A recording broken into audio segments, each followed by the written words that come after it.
This is the first video back for this 2025-2026 season. So this is my last season, my senior year.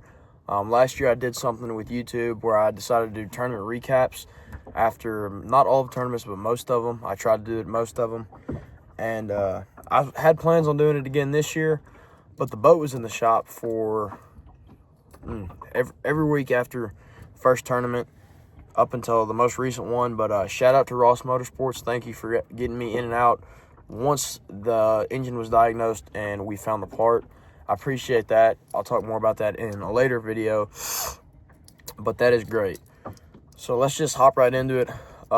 First tournament of the year was in September on Sam Rayburn. I can't remember the specific date. Early September, actually probably middle September. And that was a tough one. Usually September, late summer, early fall, it's a hard time of year for a lot of people. It was difficult on me. Not a whole lot of fish that I caught that tournament. Not a whole lot of fish that I don't think anybody really caught. I'm not sure. They still whacked them. Always somebody catches them on Rayburn. But just to hop right into it, I would start in the mornings on bluegill beds. I actually throw on this Storm Arashi cover pop. I caught my biggest fish of that day, which was a 5-pounder on this.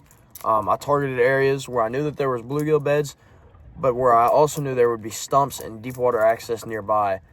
There's lots of that on Rayburn. There's lots of that in all parts of the lake. But looking for that area, those areas with a lot of close deep water access, like on points, shallow creek bends, that was the main thing to focus on. Anything from about 6 to 2 foot of water is where I was throwing this. Didn't get many bites at all throwing this. Just the quality bites and the bites that I needed to start a limit. Like I said, my biggest fish of the day came off of this. That was a 5-pound, I think even.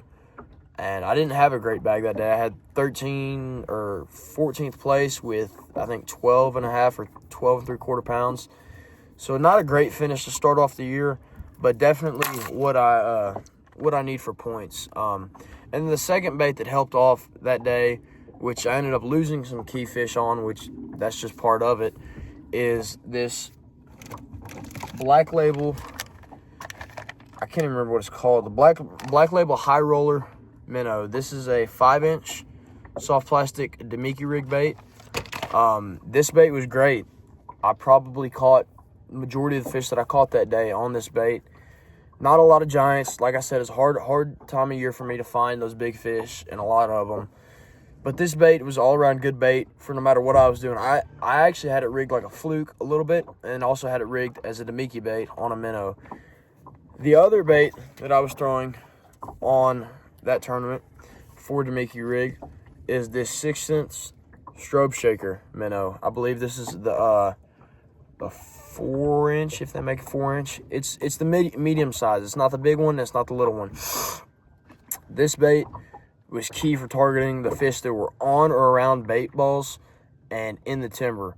So actually with this, since it's got that bill on the top and it's got this special jig head, I'm not tying a loop knot with this one at all. So that is just straight to the hook with any of your favorite knots onto this jig head.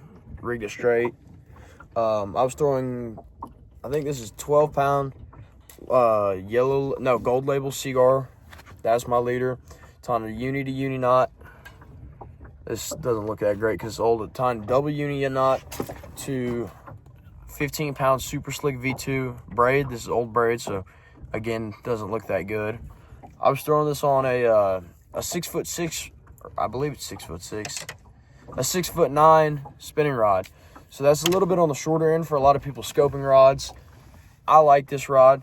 It wings these baits really good. It's super accurate with your cast, which is what matters for scoping most of the time. This is a TP1X, I believe is what it's called, by Luz.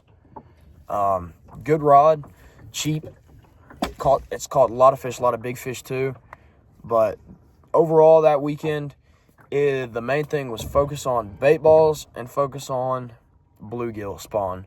So almost everywhere you go in the country, if you find bait fish or prey, you're going to find those bass. So finding the bigger bluegill beds and finding where the bass were on them was key. I wish I could have landed more bites or gotten more bites on the top water in the morning. That would have definitely made me better off throughout the day. If I had to go back again, I'd still look for those bluegill beds in mid-September. That was definitely what those fish were keying in on in the mornings. And then again later in the day, I did lose some fish on the Demiki rig. There's not a whole lot of fish, or not a whole lot I could have done to land those fish. But again, I think that was the ticket to that specific day, was to find that bait, find where the bigger threadfin or small gizzard shad were grouped up. I wasn't looking for too giant a bait, something in the 4.5 to 5 inch range, not like the 7 to 12 inch gizzards that are on Rayburn, and not the little bitty threadfin either. So again, finding that middle-sized bait and the large bluegill, that's what I thought would work for me. Now it did. I had 13, I think, maybe a little under 13 pounds, which nothing to brag about, but that was a 14th place finish in the deepest qualifier, and that was the first tournament to start off the year. So far, that was pretty good. I'm happy with that finish. Keeps me in the points for Angler of the Year race. And I'm looking to get back out to another Deep East Texas tournament. Thank you for watching.